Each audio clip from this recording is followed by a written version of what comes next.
of the most unusual cases which Sherlock Holmes was ever called upon to solve began at a small private school for boys in the north of Belgium.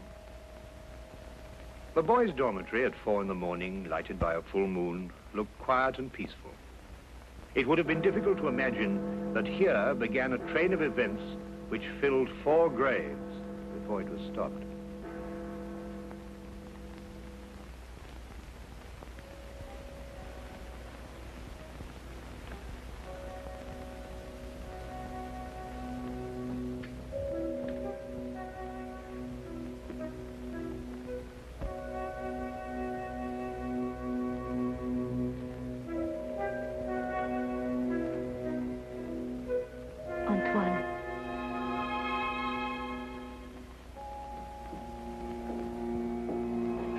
Antoine.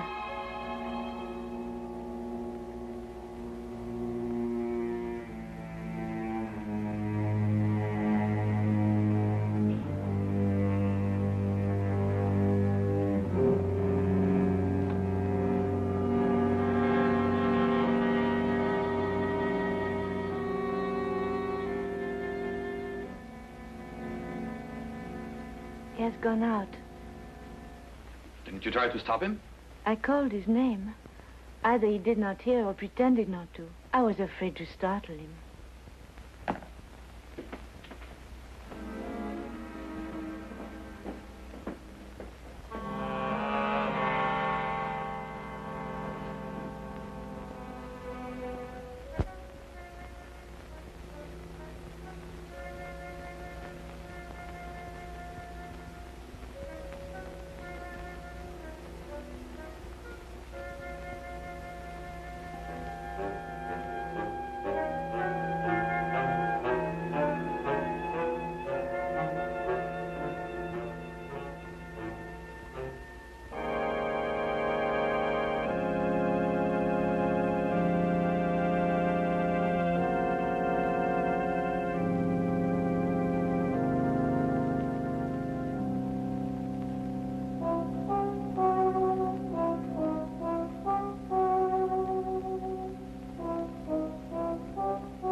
This time, it's you.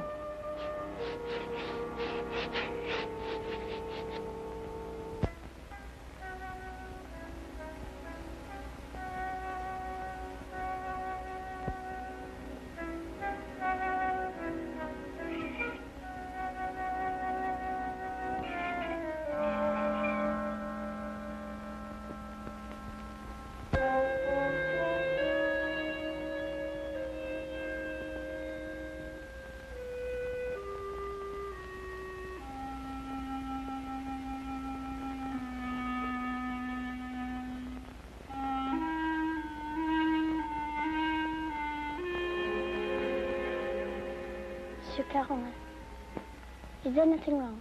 No. Nothing, Antoine. Go back to sleep. What are you going to do? The police? It will be the end of my career. We'll have to close the school. Send the boy away? Would that stop it? I suppose not. It's horrible. 3 deaths in 3 months. Each one foretold by the writing on the church steps. I still think the police... No. But your own life. I've never felt in better health. And if I'm careful to keep out of drafts and avoid falling downstairs. How can you joke at a time like this? There's a man in London He's solved cases even more hopeless than this. Sherlock Holmes? You thought of him? Let me write to him. And ask him to do what? To come here, investigate. Find out who is responsible for those deaths and how a schoolboy can tell in advance who is next to die. And have the school invaded? Our teachers questioned? Our boys terrorized? I'll do my own investigating, Mademoiselle Grande. In my own way.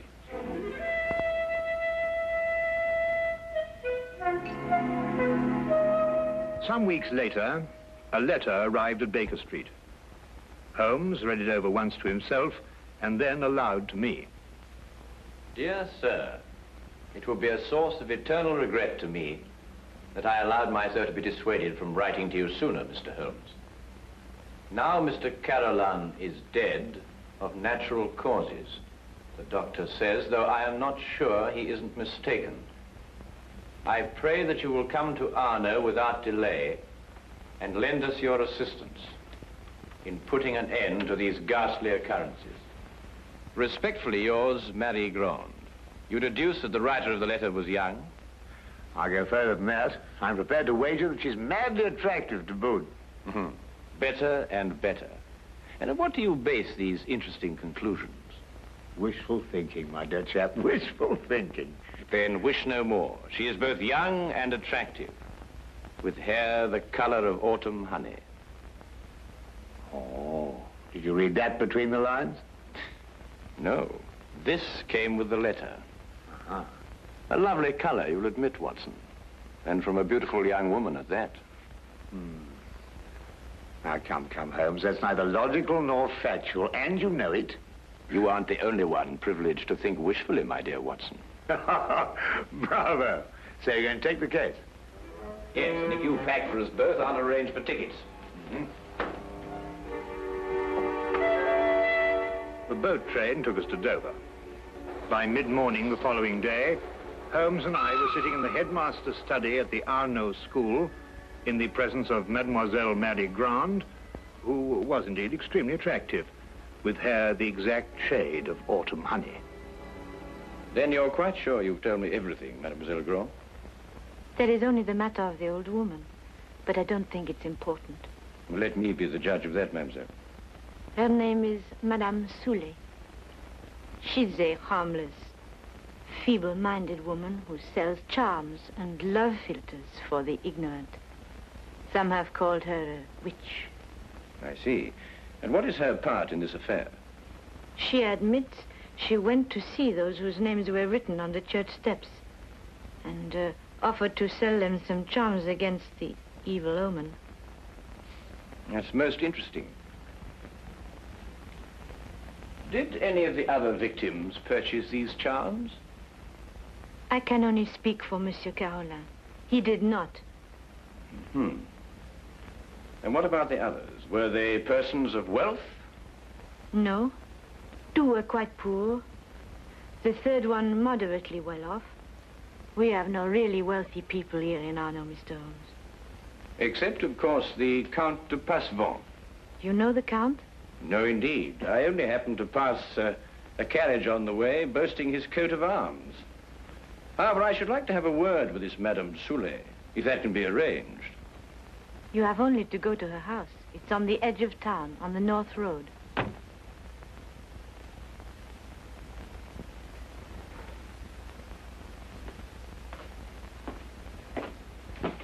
Monsieur Manelli, this is Monsieur Holmes and his friend Dr. Watson. Monsieur Manelli, our new headmaster. How do you do? How do you do? Now that you're here, Mr. Holmes, we have hopes at last of getting to the bottom of this terrible affair. Thank you, sir. I can only hope to do my best. Mademoiselle Grande has given you all the facts? All the facts at her command. Perhaps you can supply some additional ones. I am sorry, no. Mademoiselle Grande was the favorite member of the faculty here. She had Monsieur Carolin's confidence, not I. I see. And now that I've had the honor of meeting you gentlemen, I hope you will forgive me if I go to meet my class. But certainly. By the way, mademoiselle, Dr. Dimanche is waiting in the vestibule. Did you send for him? Yes, I did. I'll go and fetch him. I'll be back directly.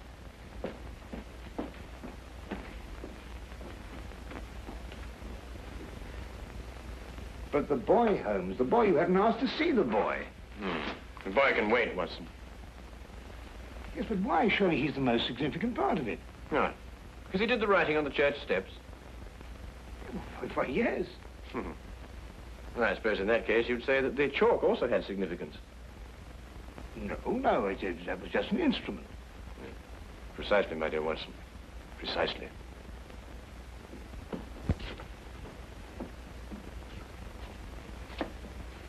Mr. Holmes, this is Dr. Dimanche. Mr. Holmes and Dr. Watson. Delighted. How do you do, Doctor? Always happy to meet a colleague. Thank you, so am I. I hope I haven't kept you waiting. I came as soon as I got Mademoiselle's message. Won't you sit down? Thank you. Mademoiselle Grant tells me that you're the physician who attended Monsieur Carolan shortly before he died. Yes. My last examination of him gave me no hint of what was coming. I see, and yet you're positive he died of natural causes. There's no doubt about it. I believe 3 other persons died recently in Arno, shortly after their names appeared on the church steps. Did you attend them also? Arno is a small town. I'm fortunate or unfortunate enough to be the only doctor here. Previous to your present fortune, or misfortune, you practiced in Paris, I understand. I see Mademoiselle Grant has briefed you well. I told nothing of your past, Doctor. Then how do you know? Well, you dress with the flair of a Parisian.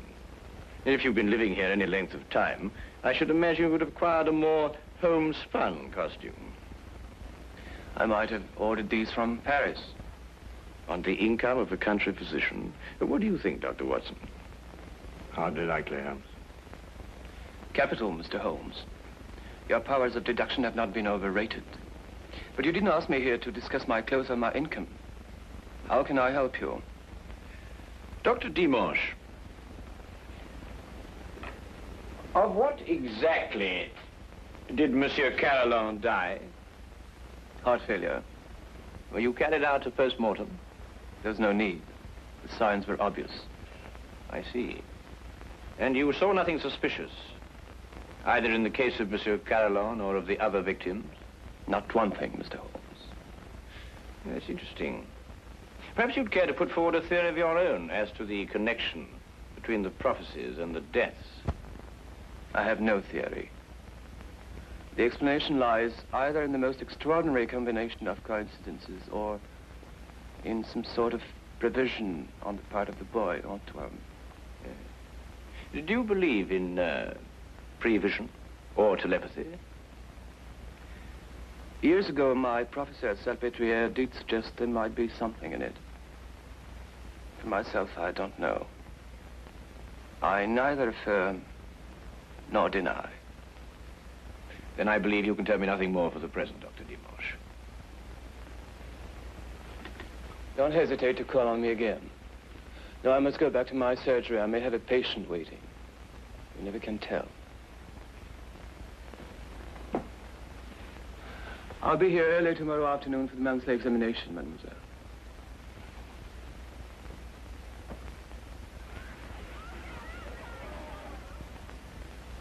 Dr. Dimanche examines your pupils every month, then, mademoiselle? Yes. The health of our pupils is of the greatest concern to us. And so it should be, Mademoiselle Grant. And so it should be. You know, it's an extraordinary thing, the odd and assorted illnesses that crop up in a boys' school.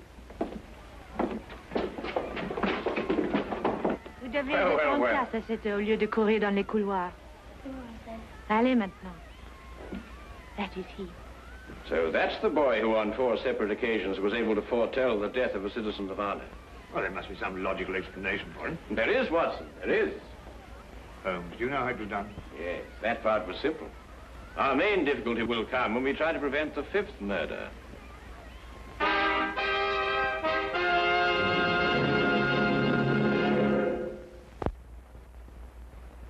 Turn to the case of the deadly prophecy. The church on whose steps the deadly prophecies were written stood less than 100 yards from the school. I had supposed that Holmes, with his usual attention to detail, would want to examine it thoroughly, but once again he surprised me. He did not stop. And I had a fair guess that perhaps he wanted to have a little talk with a certain Madame Soulet. Come in. Madame Soulet? Come in, come in. I was expecting you.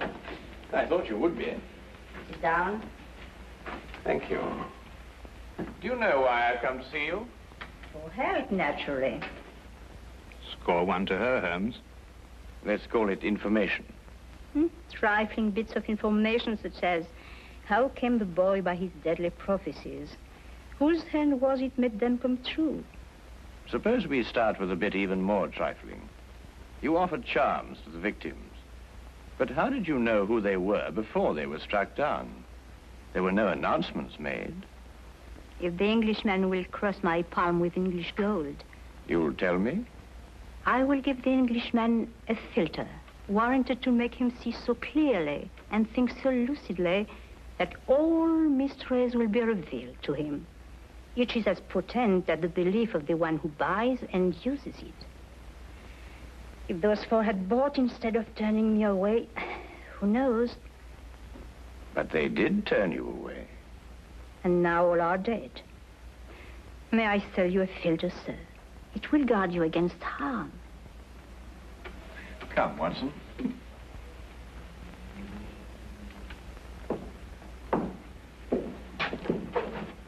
Good day, Madame Soulet. You are a wise man. You say little and listen well. Good day to you, sir.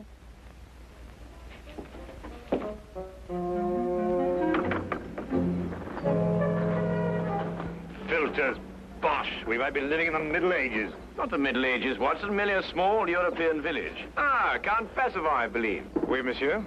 How do you know? I saw you in your carriage, sir. Ah, are you enjoying your stay in our village, Mr. Holmes? Do you know me, Count? I saw you from my carriage. Ah, bravo, Count. As you say in France, touché. May I introduce my very good friend, Dr. Watson? Enchanté, docteur. How do you do, sir? Have you formed any conclusions, Mr. Holmes, as to the names that were written on the church step? Well, at the moment, Count, I must confess that I am more interested in the names that were not written on the church step. Mine hasn't been written on it yet. And I don't believe it will be. Tell me, sir, you know this village. Have you any ideas? I am not superstitious, Dr. Watson. I do not believe...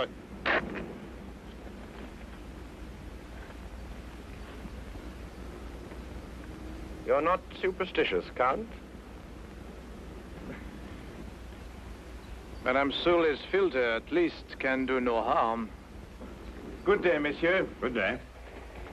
There were a few points about this case which Holmes thought could best be cleared up in Paris. He had asked me to go alone, as the following night there would be a full moon, and he wanted to stay in Arno to be on hand, just in case.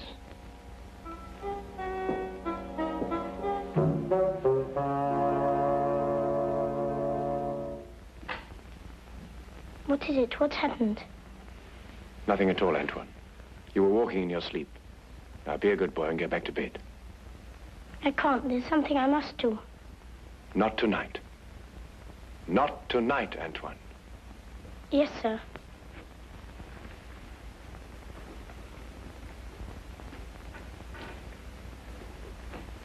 What does it mean? It means that nothing further will happen tonight. Sleep well, Mademoiselle Grand.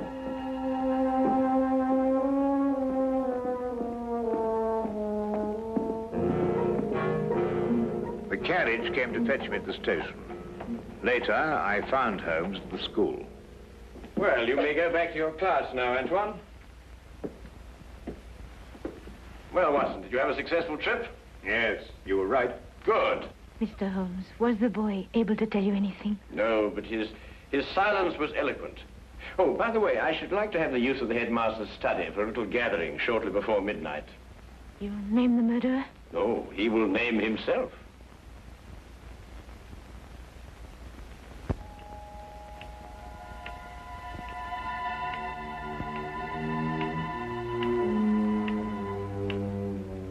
It's almost midnight, Mr. Holmes. Must we wait much longer? Ah, good evening, Count. I think you all know Count Bassivon. Count, you met Dr. Watson in front of Madame Soulet's cottage. Would you be so good as to take that chair, Count? I expect you're all wondering why you've been invited here at such a late hour this evening. Well, we are concerned with the murder of Monsieur Carillon and of 3 other citizens of Arno before him. Mr. Holmes are sure they died natural death. I happen to believe that they were murdered. Now, the question is, with what motive? Profit? But these were ordinary people of modest means. The murderer could scarcely hope to enrich himself at the cost of their lives. Now, a thought occurred to me, and I decided to go and see Count Bassivon and ask him if his life had been threatened too. It has been. And this is the feature of the case that most intrigues me. Blackmail has often been the prelude to murder, but here, for the first time, murder became the prelude to blackmail. What was demanded of you, Count? 100,000 francs. And if you didn't pay? My name was next to appear on the church tips. So you see, extortion was the motive from the first. And to that end, an atmosphere of terror was built up by means of 4 successive murders. It would take a man of superhuman courage to resist. But, Mr. Holmes, the names were written by one of our pupils. What possible connection could an 8-year-old boy have with such a scheme? Yes, Antoine. Just an unwitting tool. Of whom? The blackmailer must be someone who could have poisoned 4 people. Don't distress yourself, Madame Soulet. The killer meant suspicion to fall on you. But a person of your simple habits wouldn't play so dangerous a game. No. There is a suspect close at hand, who not only had an expert knowledge of poisons, but to whom the boy has been far more accessible.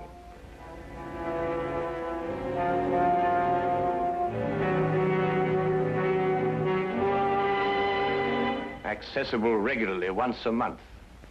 This suspect was once a pupil of Dr. Charcot, who lectured on hypnotism at Salpêtrière Hospital in Paris. It would have been as easy for him to send Antoine on his monthly errands as to wind up a mechanical toy. Dr. Watson. Yes? Yesterday in Paris, you made certain inquiries into the character and education of this suspect. What did you discover? I discovered that he was a spendthrift and a wastrel who had quit Paris in order to escape his creditors. It's a lie. Calm yourself, Dr. Dimanche. I, too, have dabbled in hypnotism.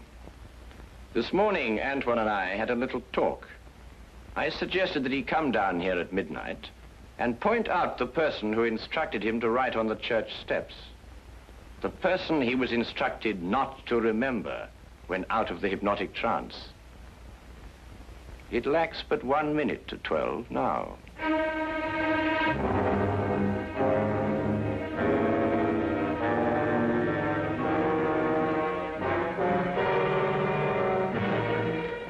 Stay where you are, all of you. Don't be a fool, Doctor. When I visited your office this afternoon to look over your stock of drugs, I took the very ordinary precaution of emptying the cartridges from your gun.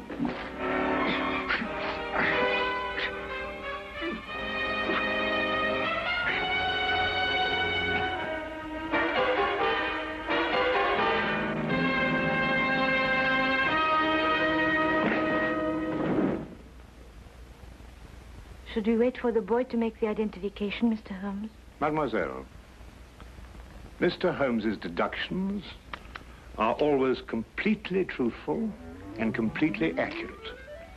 But the methods by which he achieves these ends are not always so straightforward. He said that he'd hypnotized the little boy to have him come here tonight at midnight. How did you know it was a bluff? You also said that the gun was unloaded. Oh,